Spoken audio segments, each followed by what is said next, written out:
బట్టి ఎంతో వందనాలు తండ్రి.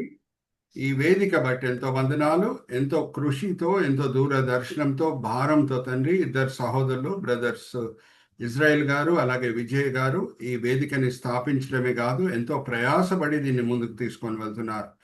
ఇద్దరిని కూడా దీవించండి, ఆశీర్వదించండి. అలాగే వేదిక మీద వచ్చిన ప్రతి వ్యక్తిని ఈ సమయంలో మీ చేతిలో అప్పచెప్తున్నాం తండ్రి. వాళ్ళు ఈ సమయంలో వేరేదో పనులు చేసుకొని ఉండొచ్చు, కానీ మేము దేవుని ఆరాధించాలి, తోడు క్రైస్తవులతో సహవాసంలో సమయం గడపాలి, వాక్యపరంగా ఆత్మికంగా మేము బలపరచబడాలి అని ఎంతో మంచి ఉద్దేశంలతో వాళ్ళు ఈ వేదిక మీద వచ్చి ఉన్నారు. అందరిని కూడా మీరు తృప్తిపరుస్తున్నారు, దీవిస్తున్నారు, ఆశీర్వదిస్తున్నారు అని మేము నమ్ముచున్నాం. నిష్ప్రయోజకమైన మీ దీన దాసుడిని నించోబెట్టి ఈ సమయంలో మీ మహిమార్థమై వాడుకుంటున్నారు తండ్రి. దాన్ని బట్టి నేను మిమ్మల్ని స్తుతిస్తున్నాను.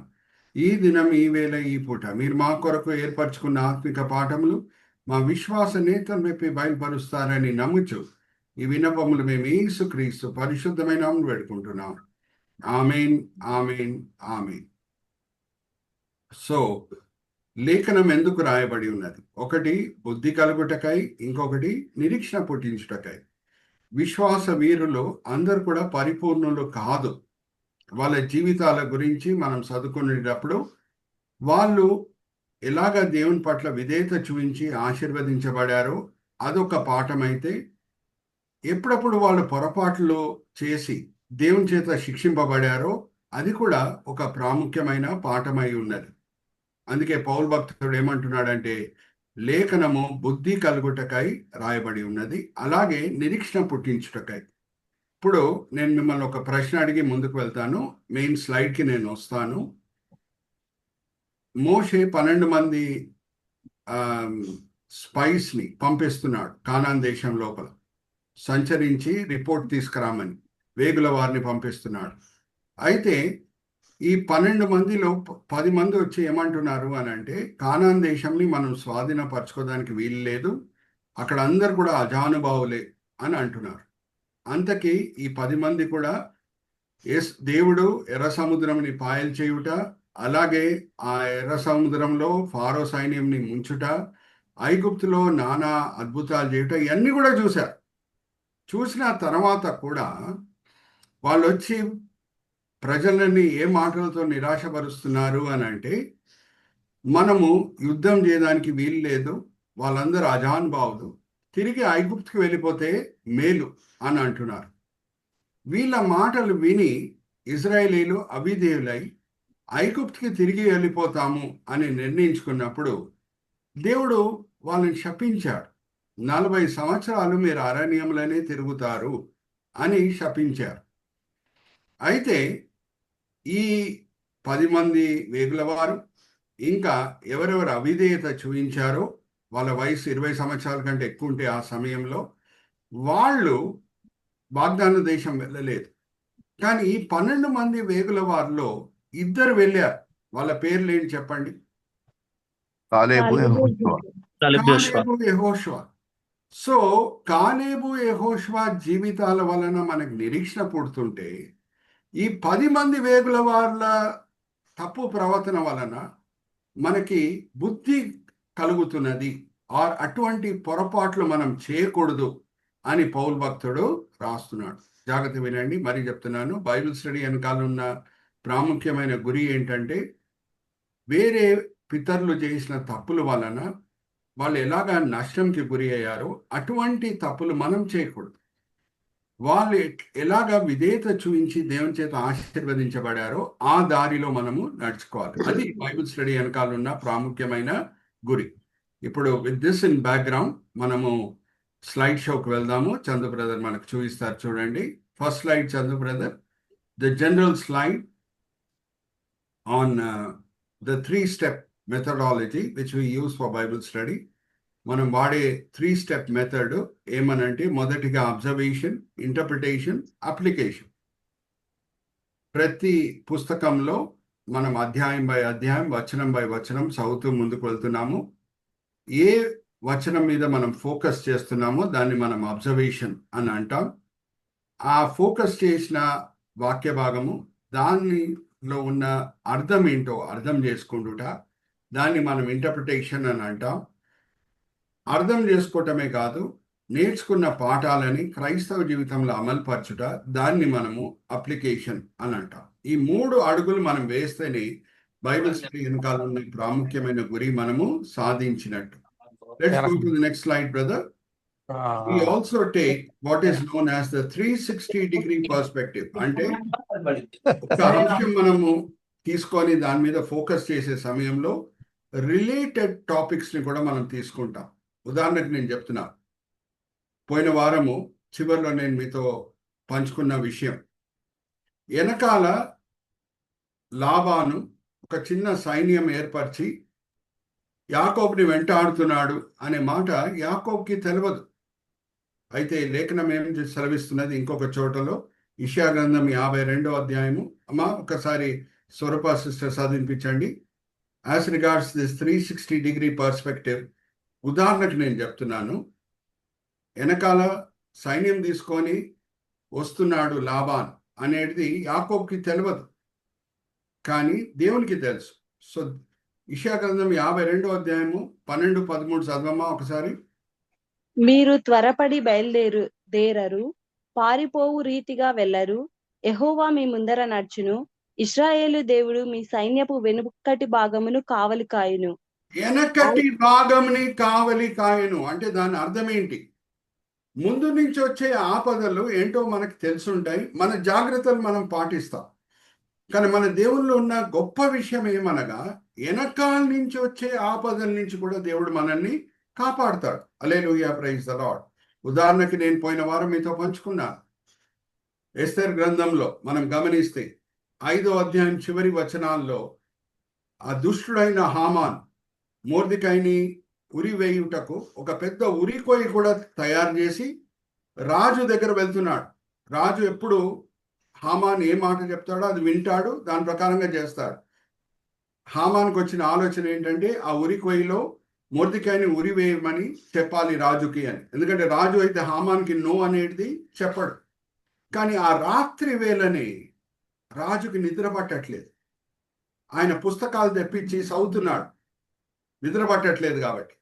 అక్కడ ఒక సంఘటన గురించి చదివాడు. ఏమనంటే మొర్దెకై ఎలాగా రాజు ప్రాణంని ఆపద నుంచి కాపాడాడు అనేది అదే చదువుకున్నాడు రాజు. అప్పటి వరకు రాజుకు తెలియదు. వెంటనే రాజుకు వచ్చిన ఆలోచన ఏంటంటే మొర్దెకైకి ఒక బహుమానం అనేది ఇవ్వాలి. రానే వచ్చాడు హామాన్. ఆ సమయంలో ఆయన నోట్లో కూడా ఈ మాటలు ఉన్నాయి, ఏమని? మొర్దెకైని ఉరివేయాలని.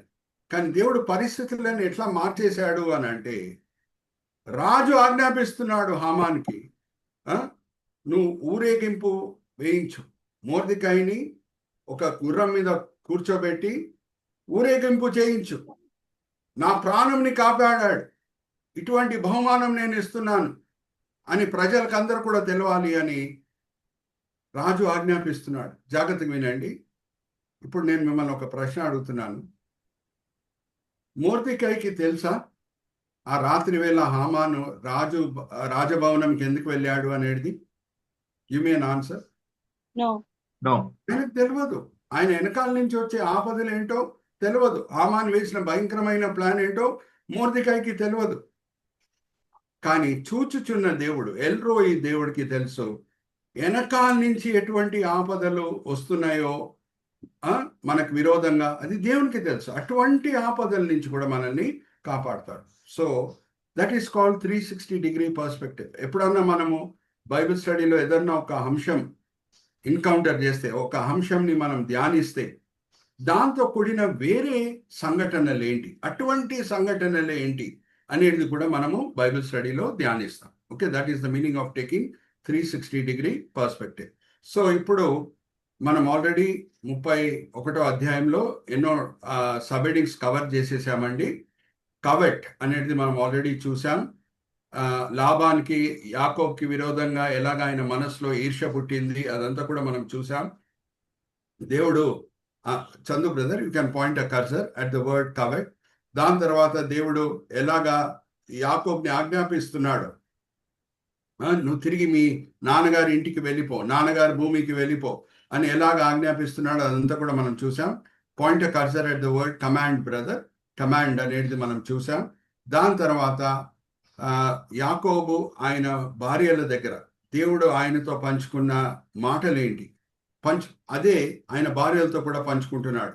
సో కన్వే అనే మాట మనం చూసాం. ఇంకా నెక్స్ట్ మనం చూసింది ఏంటంటే కన్కరెన్స్. వాళ్ళ ఇద్దరు భార్యలు కూడా, లియా అండ్ రేచల్, ఒప్పుకుంటున్నారు. అవును, నాన్నగారిని విడిచిపెట్టి వెళ్ళే సమయము వచ్చేసింది, మేము కూడా సిద్ధంగానే ఉన్నాం అని వాళ్ళు ఒప్పుకుంటున్నారు. దాని తర్వాత 17 నుంచి 21 వచనంలో మనం చూసాం camels, course, crime and contrast. ఆ కాలంలో ఎలాగ ప్రయాణం చేసి వెళ్ళేవారంటే గుర్రాల మీద కాదు, ఒంటేల మీద. దాంతో కూడిన పిక్చర్స్ అన్ని కూడా మనం చూసాం. ఏ దారిలో వాళ్ళు వెళ్ళారు, హారాన్ నుంచి వాళ్ళు బేతేల్ వైపు ఎలాగ ఒంటెల మీద వెళ్ళారు, ఆ మ్యాప్ కూడా మనం చూసాం. క్రైమ్ అనేది కూడా మనం చూసాం. రేచల్ చేసిన ఒక భయంకరమైన పాపం ఏమనంటే వాళ్ళ నాన్నగారు ఇంట్లో ఉన్న విగ్రహాలని ఆమె దొంగలించి ఆమె దగ్గర పెట్టుకుంటున్నది. ఇప్పటి వరకు ఆమె కళ్ళారా యెహోవా దేవుడు ఎన్ని గొప్ప కార్యంలో వాళ్ళ భర్త జీవితంలో చేశాడో కళ్ళారా చూసిన తర్వాత కూడా ఆ విగ్రహాలను ఆశించడం అది భయంకరమైన పాపం. దానికి క్షమాపణ అనేది లేదు. పోయిన వారం కూడా నేను మీతో పంచుకున్నాను. మరి ఈ విషయం మీతో పంచుకుంటున్నాను. ఒక ప్రశ్న అడుగుతున్నాను. రేచల్ వాగ్దాన దేశం చేరిందా? చెప్పండి. లేదు, దారిలోనే చనిపోయింది. సో మనం ఏం వెతుకుతామో అదే మనం కోస్తాం అనేది మనం చూసాం. దాని తర్వాత కాంట్రాస్ట్ అంటే 360 డిగ్రీ పర్స్పెక్టివ్ తీసుకోవటంలో మనం చూస్తే ఇంకొక దేవుని సేవకుడు మోషే, ఆయన వాళ్ళ మామగారి ఇంటి నుంచి ప్రయాణమై వెళ్ళే సమయంలో ఎలాగా సమాధానంగా ఆయన విడిచిపెట్టి వచ్చాడు, యాకోబు ఎలాగా పరిగెత్తి వచ్చాడు, అదంతా కూడా మనం కాంట్రాస్ట్గా చూసాం. మోషేని కూడా దేవుడు ఆజ్ఞాపించాడు, మీ మామగారు ఇల్లుని విడిచిపెట్టే సమయము వచ్చేసింది, నువ్వు ఇప్పుడు వెళ్ళి ఐగుప్తు దేశంకి వెళ్ళి నా నోటి బోరగా ఉండి ఫారోతో వాదించు, నా ప్రజలని విడిపించాలని వాదించు అని ఆజ్ఞాపించినప్పుడు మోషే మామగారికి చెప్పకుండా ప్రయాణం చేయలేదు, వెళ్ళి పర్మిషన్ తీసుకొని ప్రయాణం చేస్తున్నాడు. అంటే మనం దీంట్లో లోపల పాఠం ఏం నేర్చుకుంటున్నాము అని అంటే, మోషేకి వాళ్ళ మామగారితో సరి అయిన సంబంధము ఉండింది. మామగారు కూడా భక్తి కలిగిన వ్యక్తి. హల్లెలూయా, ప్రైజ్ ద లార్డ్. జేత్రో అనే మామగారు చాలా భక్తి కలిగిన వ్యక్తి. మనము నిర్గమకాండం 18వ అధ్యాయానికి మనం వస్తే, జేత్రో ఆయన వచ్చి ఇజ్రాయేలీలు అరణ్య మార్గంలో ఉండే సమయంలో ఆయన వచ్చి ఇచ్చిన ఎంతో జ్ఞానంతో కూడిన సలహా ఏంటో అది కూడా మనం చూద్దాం. ఆయన భక్తి కలిగిన వ్యక్తి కాబట్టి, యెహోవా దేవుని పట్ల ఆయన మనసులో భక్తి ఉంది కాబట్టి జ్ఞానం కూడా ఉంది. సో మోషేని ఆయన ఎదిరించాడు. మోషే పట్ల ఆయన మనసులో ఎప్పుడు ఈర్ష్య రాదు. మోషే దగ్గర మంద పెరిగిపోతున్నది, మంద సంఖ్య పెరిగిపోతున్నది అని జేత్రో మనసులో ఎప్పుడు ఈర్ష్య రాదు. ఎందుకంటే దేవుని పట్ల ఆయనకి ఎంతో భక్తి కలిగి ఉన్నాడు. దేవుని పట్ల ఆయన మనసులో ఎంతో భక్తి అనేది ఉంది. కానీ లాబాన్ విగ్రహారాధికుడు, అందుకే ఆయన మనసులో వెంటనే ఈర్ష్య వచ్చేస్తుంది. యాకోబు మంద పెరుగుతుంది అనగానే ఈర్ష్య వచ్చేస్తున్నది. సో యాకోబు చెప్పకుండా పరిగెత్తి రావాల్సి వచ్చింది. కానీ మోషే, ఈయన జేత్రోకి దేవునితో సరి అయిన సంబంధం ఉంది కాబట్టి, జేత్రోకి ఈయన మధ్యన కూడా మంచి సంబంధం ఉంది కాబట్టి అక్కడ వెళ్ళి చాలా ప్రేమపూర్వకంగా సమాధానంగా అన్ని విషయాలు పంచుకొని అక్కడి నుంచి బయలుదేరి వస్తున్నాడు. జేత్రో జ్ఞానము ఎంత గొప్పది అనేది మనం ఒక సందర్భంలో చూద్దాము. నిర్గమకాండం మనం 18వ అధ్యాయానికి మనం వెళ్దాము. మోషే, ఇజ్రాయేలీలు సీనాయి కొండ దగ్గర ఉన్నారు. అప్పుడు ఆయన గమనించింది ఏంటి, ప్రతి దినము మోషే ఎక్కువ సమయము దేంట్లో గడుపుతున్నాడు అనేది వాళ్ళ మామగారు గమనించారు. ఒకసారి ఆ వాక్య భాగం చదువుదామా? మా నిర్గమకాండం 18వ అధ్యాయము, నిర్గమకాండము 18వ అధ్యాయము 14వ వచనం చదవమ్మా. మోషే ప్రజలకు చేసినదంతయు అతని మామ చూచి, నీవు ఈ ప్రజలకు చేయుచున్న ఈ పని ఏమిటి? ఉదయం మొదలుకొని సాయంకాలం వరకు నీవు మాత్రం కూర్చుండగా ప్రజలందరూ నీ యొద్ద నిలిచి ఉండనేలా అని అడగగా, మోషే కంటిన్యూ చదువమ్మా, కంటిన్యూ. మోషే దేవుని తీర్పు తెలుసుకొనుటకు ప్రజలు నా యొద్దకు వచ్చెదరు. వారికి వ్యాజ్యము ఏదైనాను కలిగిన ఎడల నా యొద్దకు వచ్చెదరు. నేను వారి విషయము న్యాయము తీర్చి దేవుని కట్టడలను ఆయన ధర్మశాస్త్ర విధులను వారికి తెలుపుచున్నానని తన మామతో చెప్పెను. అందుకు మోషే మామ అతనితో, నీవు చేయుచున్న పని మంచిది కాదు. నీవును నీతోనున్న ఈ ప్రజలను నిశ్చయముగా నలిగిపోవుదురు. ఈ పని నీకు మిక్కిలి భారము. అది నీవు ఒక్కడవే చేయజాలవు. కాబట్టి నా మాట వినుము. నేను నీకొక ఆలోచన చెప్పెదను. దేవుడు నీకు తోడయుండును. ప్రజల పక్షమున నీవు దేవుని సముఖమందు ఉండి వారి వ్యాజ్యములను దేవుని యొద్దకు తేవలెను. నీవు వారికి ఆయన కట్టడలను ధర్మశాస్త్ర విధులను బోధించి వారు నడవవలసిన త్రోవను వారు చేయవలసిన కార్యములను వారికి తెలుపవలెను. మరియు నీవు ప్రజలందరిలో సామర్థ్యము దైవభక్తి సత్యాసక్తి కలిగి లంచగొండులు కాని మనుషులను ఏర్పరచుకొని 1000 మందికి ఒకనిగాను 100 మందికి ఒకనిగాను 50 మందికి ఒకనిగాను 10 మందికి ఒకనిగాను వారి మీద న్యాయాధిపతులను నియమింపవలెను. వారు ఎల్లప్పుడూ ప్రజలకు న్యాయం తీర్చవలెను. అయితే గొప్ప వ్యాజ్యములన్నింటినీ నీ యొద్దకు తేవలెను. ప్రతి అల్ప థ్యాంక్ యూ. చూడండి, జ్ఞానంతో కూడిన సలహా. ఎందుకు ఇంత జ్ఞానంతో కూడిన సలహా మామగారు జేత్రో ఇయ్యగలిగారు మోషేకి? ఎందుకంటే ఆయనకి దేవునితో సరి అయిన సంబంధం ఉంది కాబట్టి, భయభక్తి కలిగి ఉన్న వ్యక్తి కాబట్టి. భయభక్తితోనే జ్ఞానం వస్తుంది. ఆయన ఏం చూశాడు? ఉదయం నుంచి సాయంత్రం వరకు ప్రజలు వాళ్ళ కష్టాలేంటో, వాళ్ళ మధ్యన ఉన్న సమస్యలు ఏంటో అవన్నీ కూడా మోషే ముందు తీసుకొని వచ్చి నువ్వే తీర్పి అని అడుగుతున్నారు.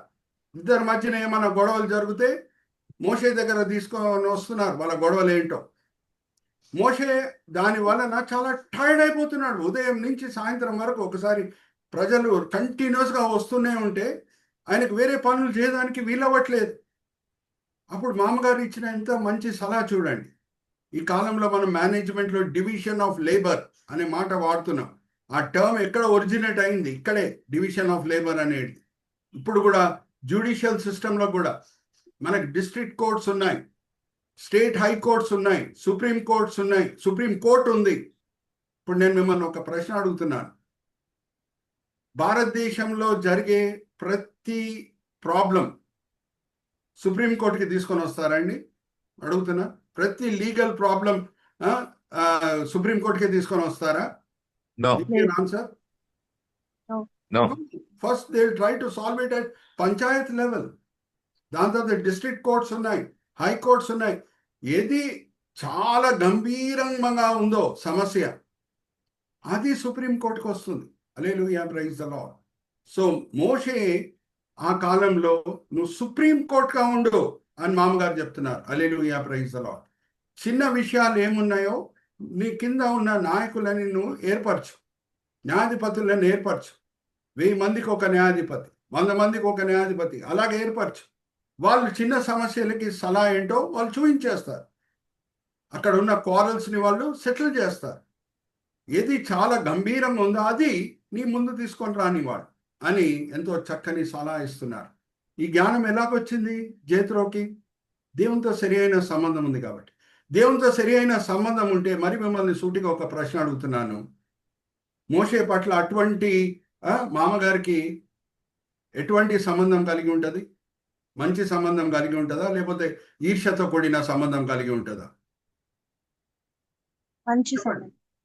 మంచి సంబంధం. ఎందుకంటే a person who has good relationship with the Lord will have good relationship with people around him. Hallelujah, praise the Lord.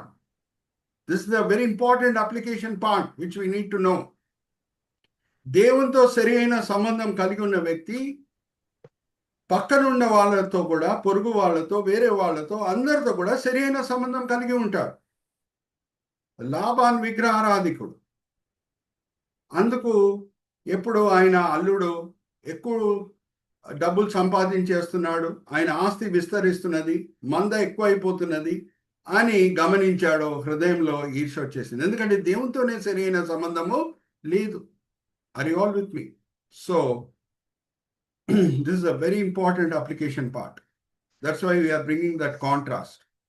యాకోబు అయితే చెప్పకుండా పరిగెత్తాల్సి వచ్చింది. మోషే వెళ్ళి సమాధానంగా అన్ని మాటలు పంచుకొని దాని తర్వాత ప్రయాణమై ఐగుప్తుకి వెళ్తున్నాడు. Okay, let's come back to the slide brother.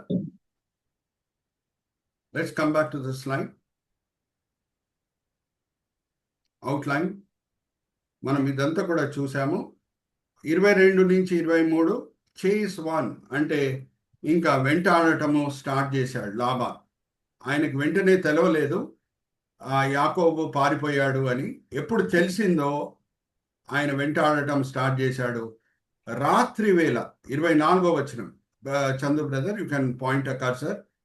Caution, దేవుడు వచ్చి వార్నింగ్ ఇస్తున్నాడు లాబానికి, యాకోబు దగ్గర నువ్వు సరిగా ప్రవర్తించు, ఏమన్నా హాని కలిగించుటకు ప్రయత్నించావో మరి నేను నిన్ను చూసుకుంటాను అని వార్నింగ్ ఇస్తున్నాడు. మనం నేర్చుకునే పాఠం ఏంటంటే అప్లికేషన్లో ఇజ్రాయెల్ దేశం చేసే అన్ని కార్యములు బహుశా మనకు అర్థం కాకుండా ఉండవచ్చు క్రైస్తవులంగా, but we have no right to criticize. We may not praise them, let us not praise. కొన్ని ఇజ్రాయెల్ చేసే కార్యములు మనకు అర్థం కాకుండా ఉంటే మనం వాళ్ళని మెచ్చుకునే అవసరం లేదు. కానీ అభిషేకించబడిన దేశం, it is nation which is set apart, దేవుడు ఏర్పరచుకున్న దేశంని మనము దూషించుట అది దేవునికి నచ్చదు. This is a lesson far all of us. So యాకోబు వెంటాడుతున్నాడు అనేది కూడా లాబాన్ వెంటాడుతున్నాడు అనేది యాకోబుకి తెలియదు, కానీ వెనకాల నుంచి వచ్చే ఆపద నుంచి కూడా దేవుడు కాపాడుతున్నాడు. ఇప్పుడు నేను మరి ఇంకొక సంఘటన మీతో పంచుకొని నేను ముందుకు వెళ్తున్నాను. వెనకాల నుంచి వచ్చే ఆపద నుంచి దేవుడు ఎలాగా కాపాడుతాడో. ఎందుకంటే మనము ఇక్కడ అందరం కూడా దేవుడు ఎంత గొప్ప దేవుడు అని గ్రహించి ఆయనని ఆరాధించుటకే కూడి ఉన్నాం. బైబిల్ స్టడీ వెనకాలన్న ఇంకొక ప్రాముఖ్యమైన గురి ఏంటంటే మన దేవుడు ఎంత గొప్ప దేవుడు అని గ్రహించి మన హృదయాల్లో ప్రభువారి పట్ల రుణంని, ప్రేమని నూతనపరచుకోవాలి. మరి చెప్తున్నా, రుణంని, ప్రేమని నూతనపరచుకోవాలి. ఇజ్రాయేలీలు ఈ సంఘటన మీ ముందు తీసుకొని వస్తున్నా. దాని తర్వాత ఒక ప్రశ్న అడుగుతాను, మీరు నాకు జవాబు ఇవ్వాలి. జాగ్రత్తగా వినండి. ఇజ్రాయేలీలు అరణ్య మార్గంలో గుడారాలు వేసుకునే సమయంలో ఇంకా ఆల్మోస్ట్ వాగ్దాన దేశం చేరారు. మిదియాన్ రాజు చూసి ఆయనకు భయం వేసింది. అరే వీళ్ళు నాతో యుద్ధం చేయడానికి వచ్చారు అని భయం వేసింది. అయితే బైలాం అనే ప్రవక్తని పిలిపించి ఆయన కోరుకునేది ఏంటంటే ఇజ్రాయేలీలని బైలాము శపించాలి అని. బైలాం ఏది ఆశీర్వదిస్తాడో అది ఆశీర్వదించబడుతుంది, ఏది ఆయన శపిస్తాడో అది శపించబడుతుంది. సో బైలాంని 3 కొండలు ఎక్కిస్తాడు ఆ మిదియాన్ రాజు బాలాక్. 3 కొండలు ఎక్కించి కోరుకుండింది ఏంటంటే బైలాము ఇజ్రాయేలీలని వాళ్ళ గుడారాలను చూసి శపించాలి అని. కానీ 3 సార్లు బైలాము నోటి నుంచి శాపాలు రావు, కానీ దీవెనలే వస్తాయి. ఇప్పుడు నేను మిమ్మల్ని అడిగే ప్రశ్న ఏంటంటే, బాలాకు బైలాంని కొండ మీద తీసుకొని వెళ్ళాడని, అక్కడ బైలాం నించొని ఉన్నాడని, బాలాక్ ఆయనని బలవంతం చేస్తున్నాడు అని శపించుటకు గుడారాల్లో ఉన్న ఇజ్రాయేలీలకు ఒకరికన్నా తెలుసా? No. ఎవరికి తెలియదు. వెనకాల నుంచి వచ్చే ఆపదల నుంచి కూడా దేవుడు కాపాడుతాడు. మీరు ఎక్కడున్నారో అక్కడ హల్లెలూయా గట్టిగా చెప్పండి, hallelujah praise the Lord. Are you all with me? వాళ్ళకి తెలియదు. 2 కొండలు ఎక్కినప్పుడు బైలాము దేవుని దగ్గర నుంచి పొందిన ప్రవచననే పలుకుతున్నాడు. కానీ 3వ కొండ ఎక్కినప్పుడు ఆయనకు అర్థమైపోయింది ఏమనంటే దేవుడు వీళ్ళని దీవించుటకే కోరుకుంటున్నాడు. నేను దీవిస్తే మరి బాలాక్ దగ్గర నుంచి నేను సొమ్ము పొందలేను, ఆయన నాకు బ్లాంక్ చెక్ ఇవ్వడానికి రెడీగా ఉన్నాడు. దేవుని దగ్గర నేను కనపెట్టి ప్రవచన కనపెట్టి కొండ ఎక్కితే అది ఆశీర్వాదంతో కూడిన మాటలే ఉంటాయి. నేను దేవుని దగ్గర కూడా కనపెట్టను అని 3వ కొండ ఎక్కినప్పుడు బైలాము దేవుని దగ్గర కూడా కనపెట్టకుండా కొండ ఎక్కుతున్నాడు. ఎందుకంటే ఆయన కోరిక ఏంటంటే శాపాలు శపించి ఈయన దగ్గర డబ్బులు తీసుకొని వెళ్ళిపోవాలని. కానీ దేవుని ఆత్మ దిగి వచ్చింది బైలాం మీద. ఆయన కోరుకుంది ఏంటంటే శపించాలని, కానీ ఆయనకు తెలకుండానే ఆయన నోటి ద్వారా దీవెనలు వచ్చేస్తుంది. సో 3వ కొండ ఎక్కినప్పుడు కూడా కిందున్న మోషే కన్నా ఆరోన్ కన్నా తెలుసా కొండ మీద బైలాం ఎందుకు నించొని ఉన్నాడని? తెలీదు. శపించట కోరుకున్నాడు 3వ కొండ ఎక్కినప్పుడు. కానీ అటువంటి ఆపదల నుంచి కూడా దేవుడు ఇజ్రాయేలీలను కాపాడాడు. Are you all understanding? So మన క్రైస్తవ జీవితంలో ఒక జ్ఞాపకం పెట్టుకోండి. మీరు ఎక్కడ ఆఫీస్లో పనిచేస్తున్నారో, ఏ బిజినెస్లో ఉన్నారో, బహుశా అక్కడ ఎవరన్నా శత్రువులు ఉంటే, మీ వెనకాల వాళ్ళు ఏమైనా ప్లాన్స్ వేస్తే మీకు హాని కలిగించుటకు, అటువంటి ప్లాన్స్ నుంచి కూడా దేవుడు మిమ్మల్ని కాపాడగలుగుతాడు. ఇంకా ఎవరు మీకు విరోధంగా ప్లాన్లు వేస్తున్నారో కలిసిమెలిసి వాళ్ళ మధ్యన వైరం పుట్టించగలుగుతాడు. Hallelujah, praise the Lord. I have seen this. ప్రభుత్వం నేను 42 సంవత్సరాలు నడుచుకున్నాను. పబ్లిక్ సెక్టర్ కంపెనీలో పనిచేసేవాడిని, ఆయిల్ కంపెనీలో పనిచేసేవాడిని. నేను లంచం తీసుకునేవాడిని కాదు. సో ఎవరు లంచం తీసుకుంటున్నారో వాళ్ళ దృష్టిలో నేను ఒక శత్రువు అయిపోయాను. సో వాళ్ళు నాకు విరోధంగా వెనకాల ప్లాన్స్ వేశారు. ఈయన పేరుని ఇలా చెడగొట్టాలి, ఈయన పేరుని ఇలా చెడగొట్టాలని. అటువంటి ఆపదల నుంచి కూడా దేవుడు నన్ను కాపాడాడు. ఇంకా ఎవరు నాకు విరోధంగా ప్లాన్స్ వేశారో వాళ్ళ మధ్యన దేవుడు కలవరం పుట్టించాడు. హల్లెలూయా, ప్రైజ్ ది లార్డ్. ఇది నా ఒక్క వ్యక్తిగత సాక్ష్యమే కాదు, అనేక క్రైస్తవుల సాక్ష్యం అలాగే ఉంటుంది. Are you all with me? So let's go to that slide brother, once again outline slide.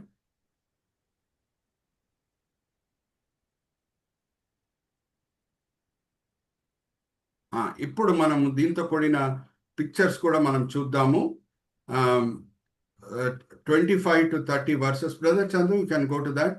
Laban next day దేవుని దగ్గర నుంచి వార్నింగ్ పొందాడు కదా, ఏమి భౌతిక హాని కలిగించకుండా, యాకోబుకి ఏమి ఫిజికల్ హామ్ కలిగించకుండా జస్ట్ వచ్చి గట్టిగా అడుగుతున్నాడు, ఎందుకు చెప్పకుండా వెళ్తున్నావు, ఎందుకు చెప్పకుండా వెళ్ళావు, నా మనవడు మనవరాలని నేను ముద్దు పెట్టుకొని పంపించేవాడిని కదా, ఎందుకు అట్లా వెళ్ళిపోయినావు అని గట్టిగా మాట్లాడుతున్నాడు.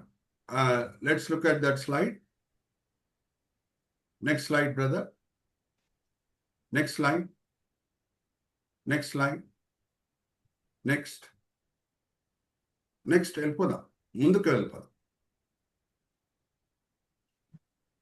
లాబాను ఆయన మనసులో ఉన్న మాటలు కిందకు వచ్చేయండి, కిందకు వచ్చి కింద ఇది చైల్డ్ ఇక్కడ చూడండి, నా మనవడు మనవరాలని కూడా ముద్దు పెట్టుకోకుండా, నువ్వు ముద్దు పెట్టడానికి కూడా నువ్వు అవకాశం ఇవ్వలేదు, వాళ్ళకి ఫేర్వెల్ ఫంక్షన్ పెట్టడానికి కూడా నువ్వు అవకాశం ఇవ్వలేదు అని గట్టిగా అడుగుతున్నాడు. కానీ భౌతికంగా ఏ హాని కలిగించడానికి ఆయనకి పర్మిషను లేదు. Chandu brother, you can point A cursor at versus 25 to 31. Child మా ఇది ఒక్కటి మాత్రం చదవండి అమ్మా, 25 నుంచి 31. లాబాను యాకోబును కలుసుకొనెను. యాకోబు తన గుడారము ఆ కొండ మీద వేసుకుని ఉండెను. లాబానును తన బంధువులతో గిలాదు కొండ మీద గుడారము వేసుకొనెను. అప్పుడు లాబాను యాకోబుతో, నీవేమి చేసితివి? నన్ను మోసపుచ్చి కత్తితో చెరపట్టబడిన వారిని వలె నా కుమార్తెలను కొనిపోవనేలా? నీవు నాకు చెప్పక రహస్యంగా పారిపోయి నన్ను మోసపుచ్చితివేలా? సంభ్రమముతోనూ పాటలతోనూ మద్దెలతోనూ సితారాలతోనూ నిన్ను సాగనంపుదునే. అయితే నీవు నా కుమారులను నా కుమార్తెలను నన్ను ముద్దు పెట్టుకొననీయక పిచ్చి పట్టినట్లు ఇట్లు చేసితివి. మీకు హాని చేయుటకు నా చేతనవును. అయితే పోయిన రాత్రి మీ తండ్రి యొక్క దేవుడు, నీవు యాకోబుతో మంచిగాని చెడ్డగాని పలుకకుము, జాగ్రత్త సుమి అని నాతో చెప్పాను. థ్యాంక్ యూ మా. ఇప్పుడు మరి మిమ్మల్ని ఒక ప్రశ్న అడుగుతున్నాను. అదే యాకోబు ముందే చెప్పి, నేను వెళ్తున్నాను తిరిగి మా నాన్నగారి ఇంటికి, మరి నేను వాగ్దాన దేశం ఇజ్రాయెల్ దేశంకి వెళ్తున్నాను అని చాలా సమాధానంగా ప్రేమపూర్వకంగా చెప్పుంటే, లాబాను ఏమేమి మాటలు, పెద్ద పెద్ద మాటలు ఇక్కడ పలుకుతున్నాడో నిజంగా అది చేసేవాడా? మంచి ఫేర్వెల్ ఫంక్షన్ పెట్టేవాడిని, నాట్యం పెట్టేవాడిని, మ్యూజిక్ పెట్టేవాడిని, అది పెట్టేవాడిని, ఇది పెట్టేవాడిని అని పెద్ద పెద్ద మాటలు పలుకుతున్నాడే, నిజంగా అట్లా చేసేవాడా? No, no. No. Are you all with me? So అందుకు దేవుడు నువ్వు అక్కడి నుంచి వెళ్ళిపో అని అన్నాడు. కోపంతో వచ్చాడు, వార్నింగ్ కూడా పొందాడు దేవుని దగ్గర. ఇంకా ఎక్కువ మాటలు మాట్లాడడానికి కుదరలేదు. ఇంకా ఏమంటున్నాడు? ఇంకా చదవమ్మా, కంటిన్యూ. నీ తండ్రి ఇంటి మీద బహువాంఛ గల వాడవై వెళ్ళగోరిన ఎడల వెళ్ళుము. నా ఉమ్. దేవతల నేల దొంగిలించితివనగా నా యాకోబు దేవతలని నువ్వు దొంగలించితివి. బ్రదర్ యా- చదువు, కమ్ టు దట్ స్లైడ్ కూడా మనం చూద్దాం. చదవమ్మా. యాకోబు, నీవు బలవంతముగా నా యొద్ద నుండి నీ కుమార్తెలను తీసుకొందువేమో అనుకుని భయపడితిని. ఎవరి యొద్ద నీ దేవతలు కనబడునో వారు బ్రతకకూడదు. నీవు నా యొద్దనున్న వాటిని మన బంధువుల ఎదుట వెదకి నీ దానిని తీసుకొనుమని లాబానుతో చెప్పెను. రాహేలు వాటిని దొంగిలనని యాకోబునకు తెలియలేదు. చాలా ఇంపార్టెంట్ పాయింట్కి మనం వస్తున్నాం. నాలుక వశంలో జీవము మరణము ఉన్నది. అవును, రాహేలు దేవుని చేత శపించబడాలి. ఇంకా తెలవకుండానే ఆ శాపము యాకోబు నోటి నుంచి వస్తుంది. నీ విగ్రహాలని ఎవరు దొంగలించెనో ఆయన మరణిస్తాడు అని చెప్తున్నాడు యాకోబు. జాగ్రత్త వినండి, this a very important point. ఇంకొకసారి చదవమ్మా, 31, 32. యాకోబు, నీవు బలవంతముగా నా యొద్ద నుండి నీ కుమార్తెలను తీసుకొందువేమో అనుకుని భయపడితిని. ఎవరి యొద్ద నీ దేవతలు కనబడునో వారు బ్రతకకూడదు. నీవు నా ఎవరు యొద్ద దొంగలించారో వాళ్ళు చనిపోతారు అని అంటున్నాడు. This is a very important thing. As Christians, as God's people, we need to be very cautious with our words. నాలుక వశంలో జీవము మరణము ఉన్నది. Chandu brother, show that slide. దాంతో కూడిన వాక్య భాగం కూడా నేను చదివిస్తాను సహోదరి స్వరూపతో. We need to be very, very careful when we are speaking some words. ఒకసారి చదవమ్మా. Go back to the previous slide, brother. సామెతల గ్రంథం 18వ అధ్యాయం 21వ వచనం చదవమ్మా. 18వ అధ్యాయం 21వ వచనం. జీవ మరణములు నాలుక వశము, దాని యందు ప్రీతి పడవారు దాని ఫలం తిందురు. నాలుక వశంలో జీవము మరణం ఉన్నది. జస్ట్ అట్లా ఆలోచించకుండా మాట్లాడడానికి మనకు హక్కు లేదు. ఇక్కడైతే రాహేల్ ఎనీవే శిక్షింపబడాలి కాబట్టి దేవుడు అటువంటి మాటలు యాకోబు ద్వారా పలికించాడు. కానీ జాగ్రత్తగా వినండి, there are two sides of the coin. ఎవరెవరు పాజిటివ్గా మాట్లాడారో, ఏం జరిగింది, దేవుని మీద ఆధారపడి దేవుని మీద ఉన్న విశ్వాసంతో పాజిటివ్గా పలికిన వాళ్ళు ఎలాగా దీవించబడారు, అది కూడా మనం చూద్దాం. There are two sides of the coin. We're taking a 360-degree perspective. అవును, tongue has the power of life and death. We have seen of death. ఎవరు దొంగలించారో వాళ్ళు చనిపోతారు అని యాకోబు చెప్పాడు, అలాగే రాహేల్ చనిపోతుంది. కానీ there is the other side of the coin. The tongue has the power of life. Let's go to the next slide brother. ఇక్కడ చూడండి Chandra brother, is it possible to enlarge it if it is possible? అయితే ఇక్కడ చూడండి, ఒక స్త్రీ, ఆమె పేరు లేదు లేఖనంలో, షూనేం పట్టణంకి చెందిన స్త్రీ. ఆమె చేసిన ఒక మంచి పరిచర్య ఏంటంటే, ఎలీషా ప్రవక్త ఎప్పుడప్పుడు షూనేం పట్టణం దాటి వెళ్ళేవాడో ఆతిథ్యం చూయించేది. Let's go to the left side brother. ఆ షూనేం పట్టణం ఎక్కడుందో చూద్దాము. చూడండి, అక్కడ ఉంది. ఇజ్రాయేలీలు ఎప్పుడు కానాన్ దేశంని స్వాధీనపరుచుకున్నారో, కానాన్ దేశం ఎప్పుడు 12 గోత్రాల మధ్యన విభాగించబడిందో, ఇషాకర్ గోత్రంకి షూనేం పట్టణం ఇవ్వబడింది. మరి చెప్తున్నా, షూనేం పట్టణం ఎవరికి ఇవ్వబడింది? ఇషాకర్ గోత్రంకి. సో ఈ స్త్రీ ఏ గోత్రంకి చెందిన వ్యక్తి? ఇషాకర్ గోత్రంకి చెందిన వ్యక్తి. ఎలీషా ప్రవక్త ఎప్పుడన్నా షూనేం పట్టణం దాటి వెళ్తుంటే ఈమె ఇంట్లోనే ఆతిథ్యము పొందేవాడు. దాంతో కూడిన వాక్య భాగం కూడా మనం చదువుకోవచ్చు. మన 4వ అధ్యాయము, 2వ రాజుల గ్రంథం 4వ అధ్యాయము 8వ వచనం నుంచి చదవమ్మా. 8వ వచనం నుంచి. 2వ రాజుల గ్రంథం 8వ అధ్యాయము, 2వ రాజుల గ్రంథము 4వ అధ్యాయం 8వ వచనం నుంచి. ఒక దినమందు ఎలీషా షూనేము పట్టణమునకు పోగా, అచ్చట గనురాలైన ఒక స్త్రీ భోజనమునకు రమ్మని అతని బలవంతం చేసెను గనుక అతడు ఆ మార్గమున వచ్చినప్పుడెల్లా ఆమె ఇంట భోజనము చేయుచూ వచ్చెను. కంటిన్యూ. కాగా ఆమె తన పెనిమిటిని చూచి, మన యొద్దకు వచ్చుచూ పోవుచున్నవాడు భక్తిగల దైవజనుడని నేను ఎరుగుదును. కావున మనము అతనికి గోడ మీద ఒక చిన్న గది కట్టించి అందులో అతని కొరకు మంచము, బల్ల, పీట, దీపస్తంభము నుంచుదుము. అతడు మన యొద్దకు వచ్చినప్పుడెల్లా అందులో బస చేయవచ్చునని చెప్పెను. ఆ తరువాత అతడు అక్కడికి ఒకానొక దినమున వచ్చి ఆ గదిలో చొచ్చి అక్కడ పరుండెను. పిమ్మట అతడు తన దాసుడైన గెహాజీని పిలిచి, ఈ షూనేమీయురాలిని పిలువుమనగా వాడు ఆమెను పిలిచెను. ఆమె వచ్చి అతని ముందర నిలువబడినప్పుడు అతడు, నీవు ఇంత శ్రద్ధ భక్తులు మా యందు కనపరిచితివి, నీకు నేనేమి చేయవలెను? రాజుతోనైనను సైన్యాధిపతితోనైనను నిన్ను గూర్చి నేను మాట్లాడవలెనని కోరుచున్నావా అని అడుగుమని గెహాజీకి ఆజ్ఞ ఇయ్యగా, వాడు ఆ ప్రకారము ఆమెతో అనెను. అందుకామె, నేను నా స్వజనులతో కాపురం ఉన్నానెను. ఎలీషా ఆమె నేనేమి చేయకోరుచున్నదని వానిని అడుగగా, గెహాజీ ఆమెకు కుమారుడు లేడు, మరియు ఆమె పెనిమిటి ముసలివాడని అతనితో చెప్పెను. ఆ పెరిమిటి అందుకతడు, ముసలివాడు, ఒకసారి Chandu brother point cursor at the old man in the middle picture. Yeah, పెరిమిటి ముసలివాడు, ఇంకా వీళ్ళ పిల్లలు పుట్టే ఆస్కారం లేదు అని చెప్పినప్పుడు ఎలీషా ప్రవక్త ఇచ్చిన దీవెన ఏంటంటే, వచ్చే సంవత్సరము నువ్వు గర్భఫలము పొందుతావు అని ఆశీర్వదిస్తున్నాడు. జాగ్రత్తగా వినండి, ఇది చాలా ముఖ్యమైన పాయింట్.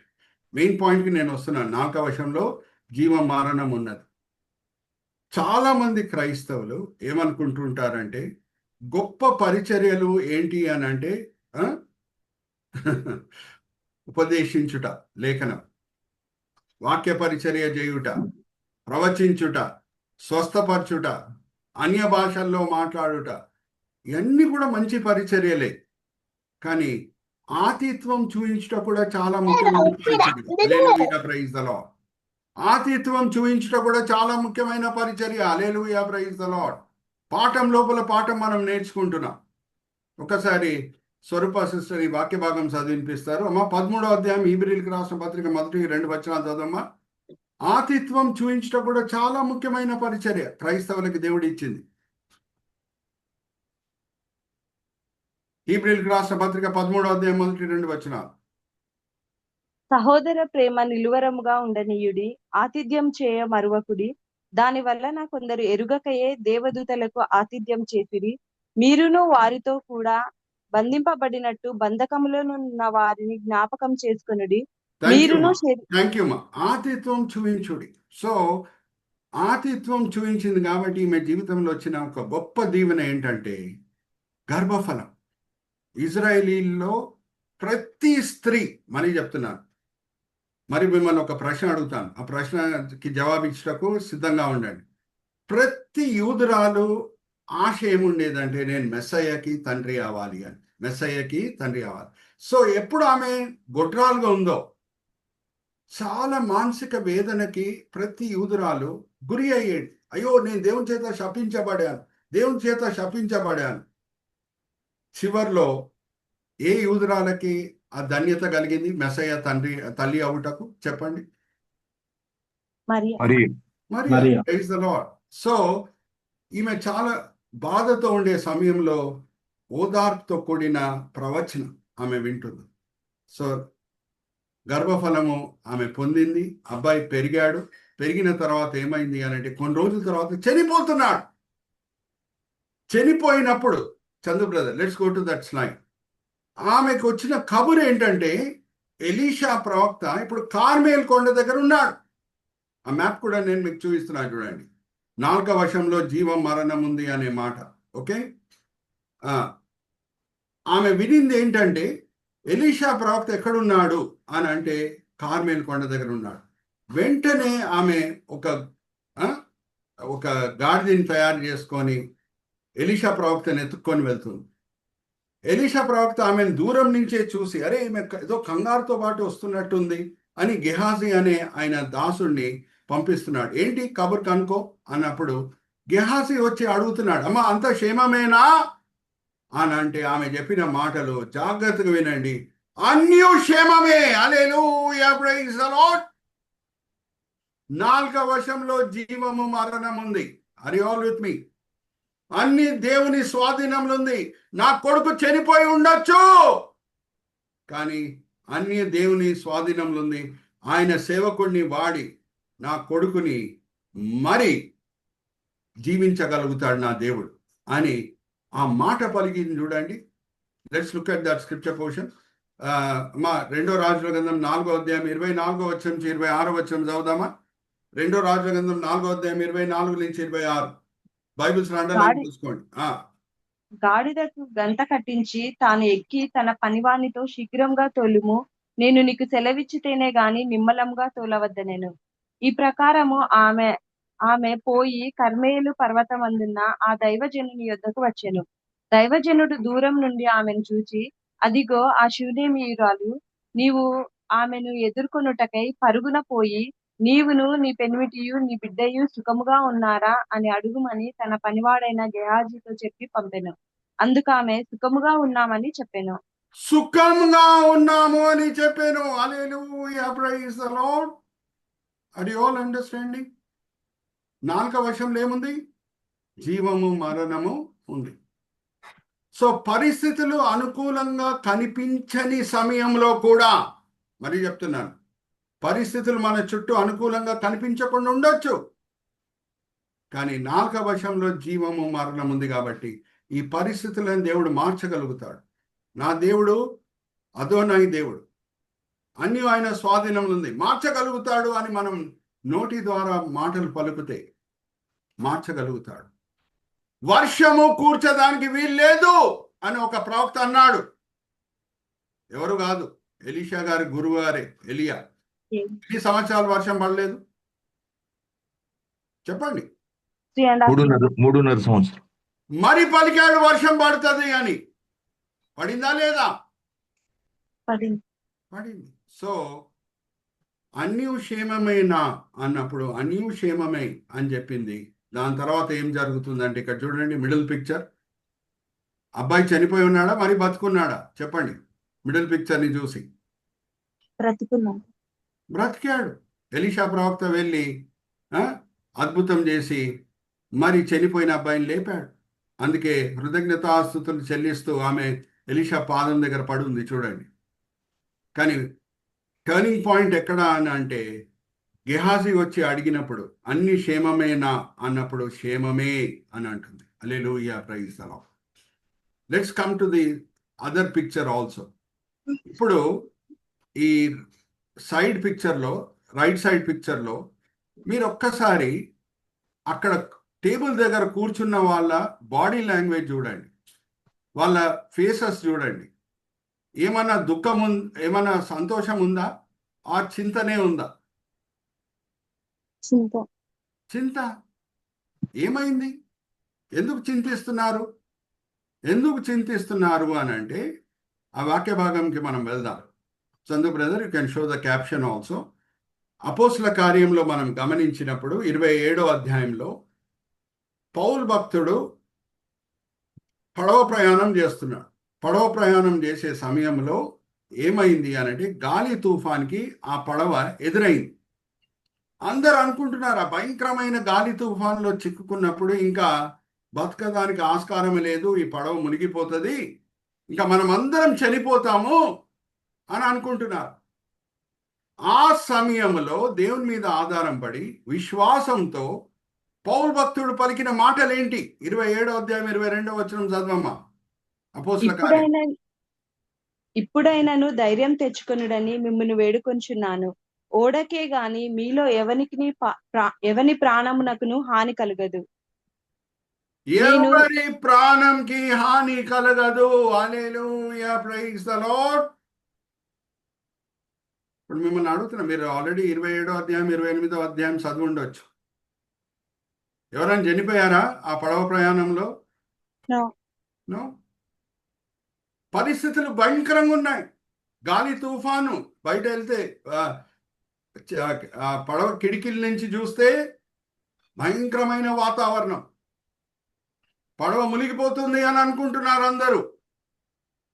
కానీ దేవుని మీద ఆధారం పడి, నా దేవుడు అదోనాయి దేవుడు, నేను రోమా పట్టణంకి వెళ్ళాలి, అక్కడ సీజర్ ముందు నించొని నేను సాక్ష్యం పలకాలి, అని పౌలు భక్తుడికి ముందే తెలుసు కాబట్టి విశ్వాసంతో ఆయన పలికిన మాటలు ఏంటంటే, మీరు నిరాశపడకండి. పడవ మునిగిపోదు, మీరు కూడా ఎవరు చనిపోరు అని అన్నాడు. ఎవరు చనిపోలేదు. Hallelujah, praise the Lord. Are you all with me? So tongue has power of life and death. నాలుక వశంలో జీవము మరణము ఉన్నది. ఇంకో మాట, లోపల మాట ఏమనంటే, పౌలు భక్తుడు, జాగ్రత్త వినండి, పౌలు భక్తుడు ఈ మాటలు పలికినప్పుడు అందరూ ఆ మాటలు విశ్వసించి మరి ఒక ఉత్సాహం తెచ్చుకున్నారా? అక్కడ ఉన్న వాళ్ళు తెచ్చుకున్నారు. Very good, right answer. ఇప్పుడు మరి కొంచెం లోతులు వెళ్తున్నాను, జాగ్రత్త వినండి, కొంచెం లోతులు వెళ్తున్నాను. పౌలు భక్తుడు ఆ పడవ ప్రయాణంలో ఆయన కూడా ఒక యాత్రికుడా లేకపోతే ఖైదీయా? ఖైదీ. అరే, యాత్రికుడు కూడా కాదు, కానీ ఖైదీ మాటలు ప్రభావితం చేసినాయి అంటే దాని అర్థం ఏంటి? ఇక్కడ ఉన్న పడవలు ఉన్న వాళ్ళందరూ కూడా గ్రహించారు పౌలుతో పాటు దేవుడు ఉన్నాడని. హల్లెలూయా, ప్రైజ్ ది లార్డ్. ఆయన సాక్ష్యం అలాగుండింది పడవ ప్రయాణంలో. ఆర్ యు ఆల్ విత్ మీ? ఖైదీ అండి. అరే, ఖైదీ మాటలు ఎవరు వింటారు? నేరస్తుడు కదా ఆయన. ఈయన చెప్పుడేంది అని పక్కన తోసివేయలేదు, ఆయన మాటలని నమ్మారు. ఎందుకు? దేవుని సన్నిధి పౌలుతో పాటు వాళ్ళు గమనించారు. దేవుని సన్నిధి పౌలుతో పాటు ఉండుట వాళ్ళు గమనించారు. ఆర్ యు ఆల్ విత్ మీ? యోసేపు అనే ఒక ఖైదీ పలుకుతున్నాడు ఫారో ముందు నించోని, మీ కళ అర్థం ఇదండి, 7 సంవత్సరాలు సమృద్ధి ఉంటుంది, 7 సంవత్సరాల తర్వాత కరువు వస్తుంది, ఇదండి మీ కళ అర్థము అని చెప్పినప్పుడు ఫారో నమ్మాడు. ఐగుప్తు ప్రజలందరూ కూడా నమ్మారు. ఆ ఫారో కింద పనిచేసే అధికారులందరూ కూడా నమ్మారు. అంతకి పలికిన వ్యక్తి ఎవరు? ఖైదీయా లేకపోతే మామూలు వ్యక్తి? ఖైదీ. కానీ ఎందుకు నమ్మారు? దేవుని సన్నిధి కనిపిస్తుంది కాబట్టి ఆ వ్యక్తితో. ఒక జ్ఞాపకం పెట్టుకోండి, మీరు ఎక్కడ ఉద్యోగం చేస్తున్నారో, ఎక్కడ వ్యాపారం చేస్తున్నారో, ఎక్కడ చదువుకుంటున్నారో, మీ సాక్ష్యం చాలా ముఖ్యమైనది. ప్రజలు దేవుని సన్నిధిని మీతో పాటు గమనిస్తున్నారా? అప్పుడు they will take every word of you seriously. Are you all with me? అరే, ఖైదీ అండి పౌలు భక్తుడు. ఆయన మాటలు వినటం ఏంటి? విన్నారు. ఎందుకు? దేవుని సన్నిధి పౌలుతో పాటు ఉండుట వాళ్ళు గమనించారు. ఆయన సాక్ష్యం అలాగుంది. Are you all with me? So there are so many important lessons to be learn. నాలుక వశంలో జీవము మరణము ఉన్నది. Okay, we will close here now. నేను చిన్న ప్రార్థన చేసి మరి ఫ్లోర్ బ్రదర్ ఇజ్రాయెల్ గారికి అప్పచెప్తాను. ప్రతి మాట మనం క్రైస్తవులంగా ఆలోచించి పలకాలి. ప్రతి మాట ఆలోచించి మనము పలకాలి. చిన్న ప్రార్థన చేసి నేను ఫ్లోర్ తిరిగి బ్రదర్ ఇజ్రాయెల్ గారికి అప్పచెప్తాను. దాని తర్వాత ముగింపు ప్రార్థన కూడా నేనే చేస్తాను. దానికంటే ముందు, ముగింపు ప్రార్థన చేసే ముందు ఒకరు ప్రభు ప్రార్థన పలుకుతారు. తండ్రి, ఈ సమయం బట్టి ఎంతో వందనాలు, ఈ వేదిక బట్టి ఎంతో వందనాలు, ఇక్కడ వచ్చిన ప్రతి వ్యక్తి బట్టి ఎంతో వందనాలు తండ్రి. దగ్గర 25 మంది ఉన్నారు. వాళ్ళు ఈ సమయంలో వేరేదో పనులు చేసుకొని ఉండొచ్చు, కానీ మేము దేవుని సన్నిధిలో సమయం గడపాలి, వాక్యపరంగా ఆత్మికంగా మేము బలపరచబడాలి అని ఎంతో మంచి ఉద్దేశంలతో వాళ్ళు వచ్చి ఉన్నారు. అందరినీ కూడా మీరు తృప్తిపరచున్నారు, దీవించున్నారు, ఆశీర్వదించున్నారని మేము నమ్ముచున్నాం. నిష్ప్రయోజకమైన మీ దీన దాసుని నించోబెట్టి మీ మహిమార్థమై వాడుకున్నారు తండ్రి. దాన్ని బట్టి నేను మిమ్మల్ని స్తుతిస్తున్నాను. ఈ దినం, ఈ వేళ, ఈ పూట మీరు మాకు నేర్పించిన పాఠం మేము వినే వాళ్ళని కాకుండా అమలుపరిచే వాళ్ళని మమ్మల్ని అందరినీ సరిదిద్దండి. ఈ వినపములు మేము యేసుక్రీస్తు పరిశుద్ధమైన నామములో వేడుకుంటున్నాం.